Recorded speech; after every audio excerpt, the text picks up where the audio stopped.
गुजरात की मुख्यमंत्री आनंदीबेन पटेल की बेटी अनार पटेल ने कांग्रेस के आरोपों को गलत बताया। दरअसल कांग्रेस का आरोप यह है कि अनार के बिजनेस पार्टनर की कंपनी को करोड़ों की जमीन कौड़ियों के भाव में दे दी गई।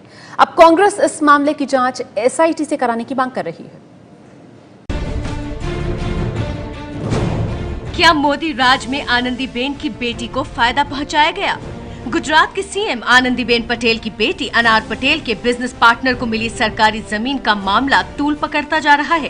कांग्रेस ने सीधा पीएम मोदी पर हमला बोला है, क्योंकि 2010 में जमीन के आवंटन के वक्त मोदी गुजरात के सीएम थे और आनंदीबेन उस वक्त राजस्व मंत्री थी। कांग्रेस ने इस मामले की जांच सुप्रीम कोर्ट की निगरानी में एसआईटी से कराने की मांग की है। जरूर प्रधानमंत्री को अपनी चुप्पी तोड़नी पड़ेगी। He must break his silence and answer the questions. We request him. It would be in the interest of the institution of the Prime Minister and the... Congress का आरोप है कि अनार पटेल के बिजनेस पार्टनर दक्षेश शाह और संजय धनक की कंपनी वाइल्ड वुड्स को अमरेली में गिर लैंड सैंक्चुरी के पास 250 एकड़ जमीन सिर्फ 1.5 करोड़ में दे दी गई, जिसकी कीमत 125 करोड़ थी। खेती की जमीन का लैंड यूज भी बदला गया ताकि कंपनी वहां रिजॉर्ट बना सके। कांग्रेस के लगातार हमलों के बाद अनार पटेल ने फेसबुक पर सफाई दी है। अनार ने कहा है,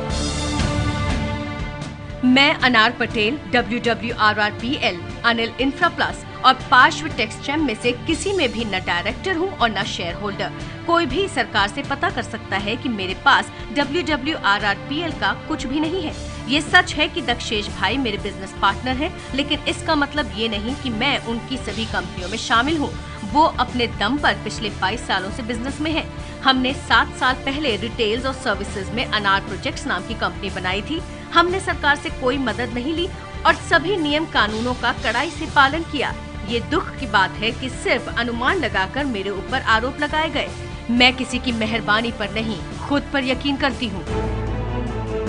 अनार पटेल कह रही हैं कि उन्होंने कुछ भी गलत नहीं किया है, लेकिन कांग्रेस उनकी इस सफाई को मजाक बता रही है। अगर किसी को कोई अच्छा काम करना हो तो स्वयं की माताजी अगर मंत्री हो, राजस्व मंत्री, तो आपके और आपके बिजनेस पार्टनर और जिस कंपनी में आपकी हिस्सेदारियाँ हों और उनकी हिस्सेदारी आपकी कंपनीज में, जनता की ज़मीन कौड़ियों के भाव नहीं दी जाती। वो अपने आप को सर्टिफिकेट अच्छे काम का नहीं दे सकते। ये एसआईटी और सुप्रीम कोर्ट ही दे सकती है। इस पूरे विवाद में अभी तक आनंदीबेन पटेल की तरफ से कोई सफाई नहीं आई है। जमीन के आवंटन के वक्त राजस्व मंत्रालय वही संभाल रही थी, लेकिन गुजरात बीजेपी कह चुकी है कि जमीन का आवंटन नियमों के तहत हुआ था और किसी को कोई फायदा नहीं पहुंचाया गया। लेकिन कांग्रेस के हाथ पीएम मोदी को घेरने का एक बड़ा मुद्दा आ चुका है। कांग्रेस इसे संसद में भी उठाने वाली है।